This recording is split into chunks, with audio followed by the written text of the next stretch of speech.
रागिनी एक बहुत पढ़ी लिखी लड़की थी। उसका सपना था कि वो शहर के बड़े स्कूल में एक बहुत बड़ी टीचर बने।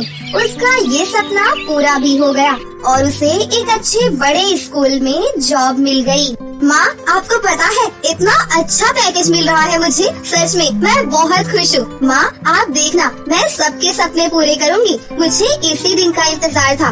बस मेरी 1 महीने बाद सैलरी आने दो, मैं घर का नक्शा ही बदल दूंगी। बहुत सारे काम करने हैं माँ, घर की मरम्मत करवानी है, आयुष के लिए नया क्रिकेट किट लाना है। वो बोल रहा था कि दीदी इस बार मुझे जन्मदिन पर क्रिकेट किट ही चाहिए। और पापा का चश्मा तो देखो कितना खराब हो गया है, मैं पापा का नया चश्मा भी बनवा दूंगी और कुछ कपड़े भी खरीद लेंगे। माँ, कितनी पुरानी साड़ी हो गई है तुम्हारी, इस बार दिवाली पर भी आपने कुछ नहीं लिया था। बस मुझे तो आप बहुत मेहनत से स्कूल में जॉब करनी है, उसके बाद सब कुछ ठीक हो जाएगा। माँ, सब ठीक हो जाएगा।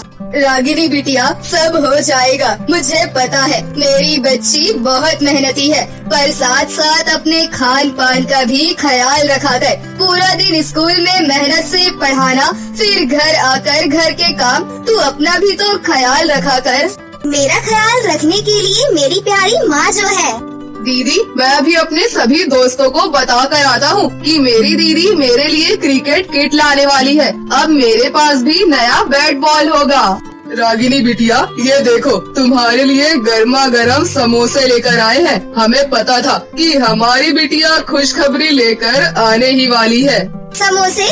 थैंक यू पापा, हम सब मिलकर खाएंगे। आप बैठो, मैं अभी प्लेट में निकाल कर लाती हूँ। पर पापा, मैंने आपको मना किया था ना, आप अभी रेस्ट करो। डॉक्टर ने आपको रेस्ट के लिए बोला है। आप फिर घर से बाहर क्यों चले गए? क्या करूँ बेटा, घर पर लेटे लेटे थक जाता हूँ, मन नहीं लग रहा था। कितनी देर बैठकर टीवी देखूं या मोबाइल फोन चलाऊं। सोचा थोड़ा बाहर की हवा खा लूंगा, इसीलिए चला गया। अरे अब मैं ठीक हूँ, मेरी बिटिया खुश है, उसकी नौकरी लग गई है, तो मुझे अब कोई चिंता कहाँ। अब तो मैं आराम से बैठूंगा। बिल्कुल पापा, आपने बहुत काम कर लिया, अब मेरी बारी है। रागिनी के पिता को कुछ दिन पहले ही हार्ट की दिक्कत हुई थी। बढ़ती उम्र और बीमारी को देखते हुए दुकानदार ने भी उन्हें नौकरी से निकाल दिया। कुछ समय से घर तो परेशानियों से घिरा हुआ था, पर रागिनी की टीचर की जॉब लगते ही सबके चेहरे पर खुशी आ गई। रागिनी बहुत ही मेहनत से सभी बच्चों को पढ़ाती। कुछ दिनों में ही रागिनी स्कूल के बच्चों की फेवरेट हो गई। पर एक बहुत ही बिगड़ी हुई लड़की रागिनी की क्लास में पढ़ती थी। रागिनी ने कई बार उसे वार्निंग दी कि वो सुधर जाए, पर सीमा रागिनी की बात पर ध्यान नहीं देती थी। उसे इस बात का घमंड था कि वो स्कूल उसके पापा का है। क्या बात है सीमा, तुम आज फिर 1 घंटा लेट आई हो। मैं तुम्हें ऐसे क्लास में नहीं आने दूंगी। ये स्कूल है, यहाँ पर टाइम पर आते हैं सब बच्चे, इसीलिए तुम भी टाइम पर आया करो। बाहर जाकर खड़ी हो जाओ, अब नेक्स्ट पीरियड में ही तुम्हें अंदर बुलाऊंगी। तुम होती कौन हो मुझे रोकने वाली? ये मेरे पापा का स्कूल है, मैं किसी भी टाइम क्लास में आ सकती हूँ और जा सकती हूँ।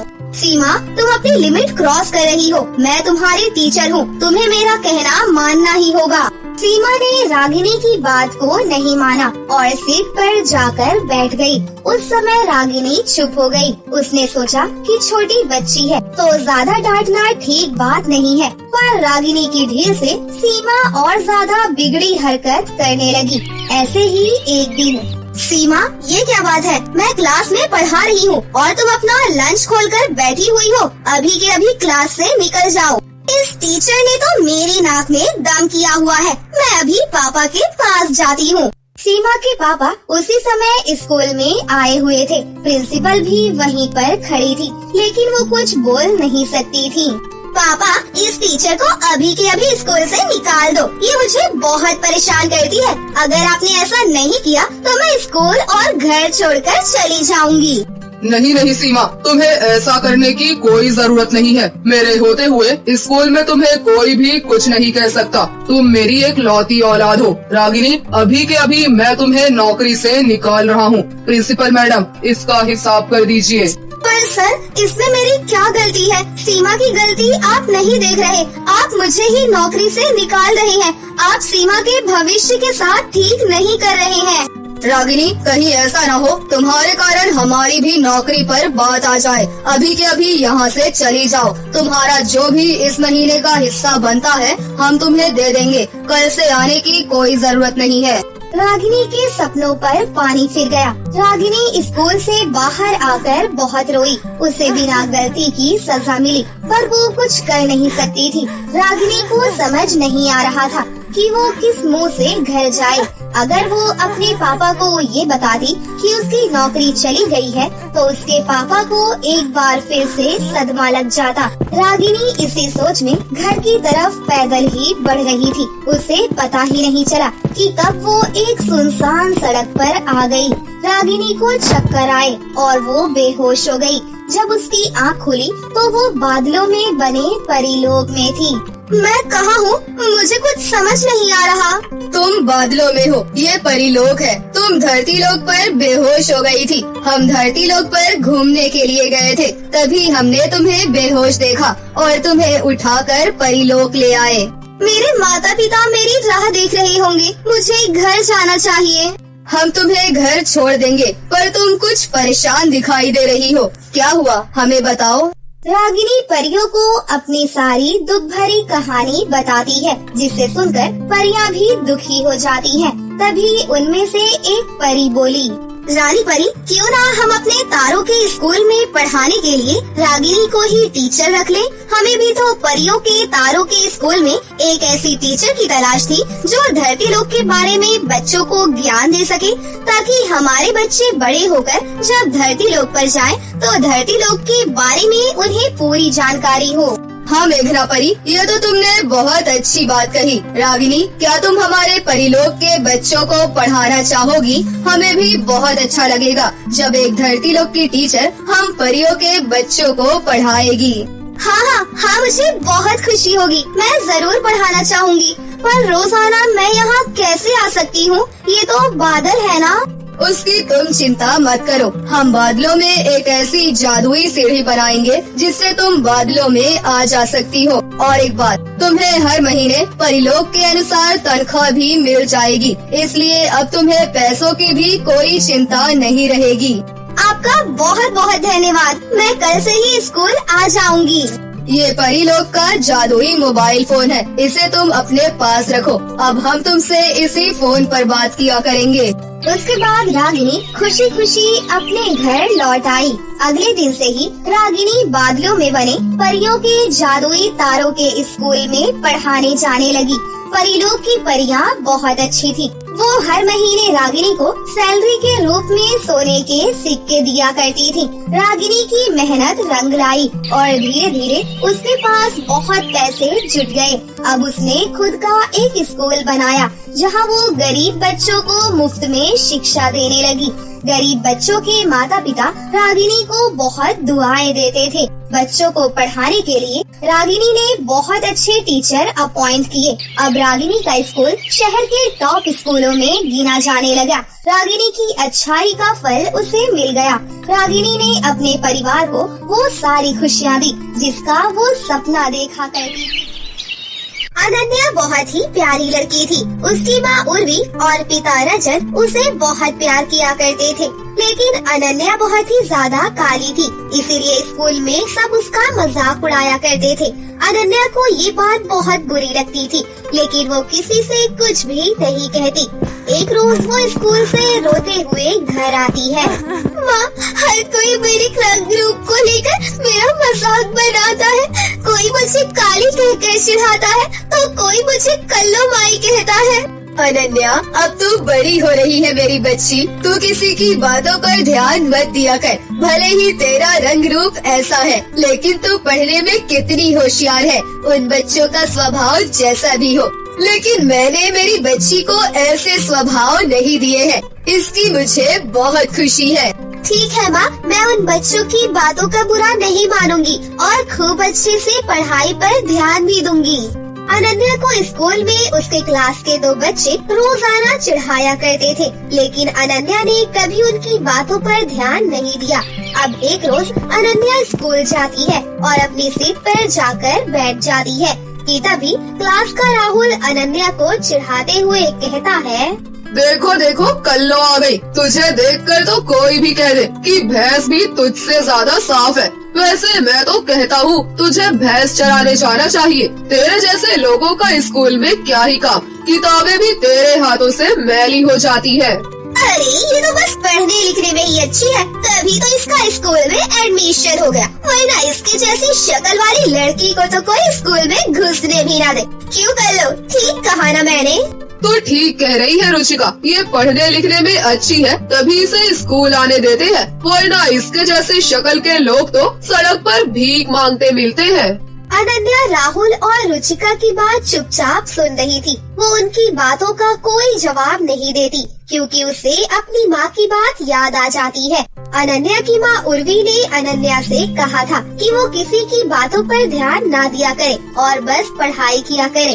ऐसे ही समय बीतता है और अनन्या 10वीं के एग्जाम में बहुत अच्छे नंबर लेकर आती है और अगली क्लास में पहुँच जाती है। अब 11वीं में उसके साथ राहुल और रुचिका भी जाते हैं। अरे यार, ये तो 11वीं में भी पहले दिन ही हमें नजर आ गई। इस मनहूस को देखकर अब 11वीं में भी रोज इसको देखना पड़ेगा। मैंने सोचा नहीं था। सुना है इस कल्लू के बहुत अच्छे नंबर आए हैं 10वीं के अंदर। अरे कोई बात नहीं रुचिका, इतने साल से झेल लिया तो 1-2 साल और सही, फिर 12वीं करने के बाद ये हमारी नजरों से हमेशा के लिए दूर हो जाएगी। क्यों कल्लो, सही कहा ना हमने? अरे जाने दे, आज मेरा इस क्लास में पहला दिन है और मैं इससे बात या बहस करके अपना दिन खराब नहीं करना चाहती। सभी बच्चे ध्यान से सुनेंगे। हमारे स्कूल में 26 जनवरी का प्रोग्राम होने वाला है और इस प्रतियोगिता में वही बच्चा अपना नाम लिखवाएगा जो 26 जनवरी के दिन परफॉर्मेंस देना चाहते हो। किसी को गाना गाना हो, कविता सुनानी हो या फिर देशभक्ति गाने पर डांस करना हो तो वो हमें बता दे। टीचर जी, मेरा नाम जरूर लिखना, मैं देसी सॉन्ग पर डांस करूँगा। मेरा मतलब है देशभक्ति गाने पर डांस करूँगा।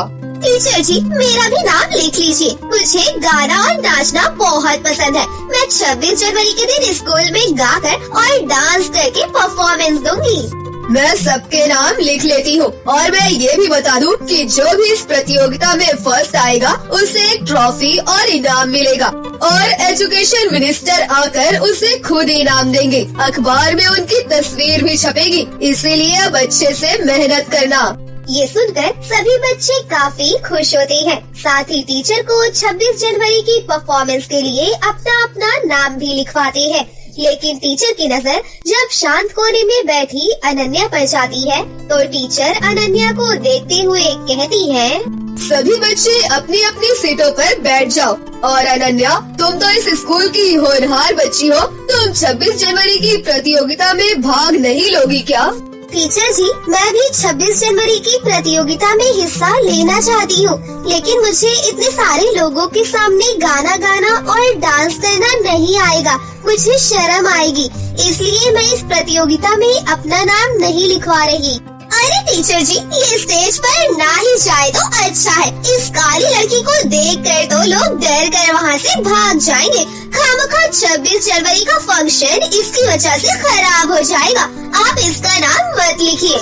ये क्या तरीका है रुचिका किसी से बात करने का? अनन्या, मैं तुम्हारा नाम इस प्रतियोगिता में लिख रही हूँ। उम्मीद करूँगी कि तुम जीतो या ना जीतो, लेकिन जिस तरह तुम आज तक इस स्कूल का नाम रोशन करती आई हो वैसे ही गर्व से इसका नाम और बढ़ाओगी और प्रतियोगिता में भी हिस्सा लोगी। टीचर तो वहाँ से इतना कहकर चली जाती है, लेकिन अनन्या अब सोच में पड़ जाती है। वैसे भी अनन्या बच्चों से परेशान थी और डरी डरी सी रहा करती थी। मुझे तो 26 जनवरी की प्रतियोगिता के लिए नाम नहीं लिखवाना चाहिए। मैं इतने लोगों के आगे परफॉर्मेंस कैसे दे सकती हूँ? लोग मेरा मजाक उड़ाएंगे, मेरे रंग रूप को लेकर ताने मारेंगे। मैंने सही नहीं किया। अब अनन्या घर जाती है और अपनी माँ को सारी बात बताती है। अनन्या की माँ उर्वी भी अनन्या के सर पर प्यार से हाथ फेरते हुए कहती है, अरे ये तो बहुत अच्छी बात है। जब टीचर ने तुझे खुद आकर 26 जनवरी की परफॉर्मेंस के लिए कहा है तो तुझे ये करना चाहिए। और लोगों का क्या है मेरी बच्ची, वो तो हमेशा बातें बनाते रहेंगे। तुझे इस बार कुछ करके दिखाना है और लोगों के मुंह पर ताला लगाना है। इसमें डरने की क्या बात है मेरी बच्ची, ऊपर वाला खुद तेरे साथ है। माँ, जब आप ऐसी बातें करती हो तो मुझे हिम्मत मिलती है और मैं आपसे वादा करती हूँ कि मैं पूरी कोशिश करूँगी 26 जनवरी की परफॉर्मेंस में अच्छा परफॉर्म करने की। और हाँ, मैं तो तेरी हिम्मत बनकर 26 जनवरी की परफॉर्मेंस में उसको देखने भी आऊंगी और तेरी हिम्मत बढ़ाऊंगी। और हाँ, मैं एक काम करती हूँ, मुझे थोड़ी बहुत सिलाई तो आती है, तो मैं तेरे लिए तिरंगे वाला लहंगा सिलती हूँ, जिसे पहनकर तू बहुत अच्छी लगेगी। अनन्या को अपनी माँ की बातों से काफी हिम्मत मिलती है। ऐसे ही दिन गुजरता है और स्कूल में बच्चे 26 जनवरी के प्रोग्राम के लिए प्रैक्टिस करते हैं, जहाँ सभी बच्चे एक दूसरे की मदद करते हैं। लेकिन अनन्या की मदद उसकी टीचर करती है और उसका हौसला भी बढ़ाती है। और यहाँ अनन्या की माँ पूरी मेहनत करके उसके लिए तिरंगा लहंगा तैयार करने में लगी रहती है। ऐसे ही दिन गुजरते हैं और आखिरकार 26 जनवरी का वो दिन आ ही जाता है, जब अनन्या को सभी के सामने परफॉर्मेंस देनी थी। और उस दिन वो अपनी माँ के हाथों का सिला हुआ वो तिरंगा लहंगा पहनकर स्कूल जाती है।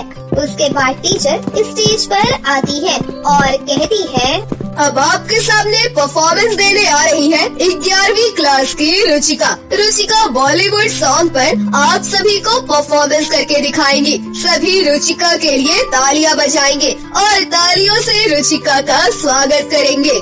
रुचिका भी स्टेज पर आने के बाद बॉलीवुड सॉन्ग पर डांस कर 26 जनवरी की परफॉर्मेंस देती है। और उसके बाद एक दो बच्चे और आकर अपनी अपनी परफॉर्मेंस देकर चले जाते हैं। और इन बच्चों की परफॉर्मेंस के बाद में टीचर अनाउंस करती है अनन्या की परफॉर्मेंस।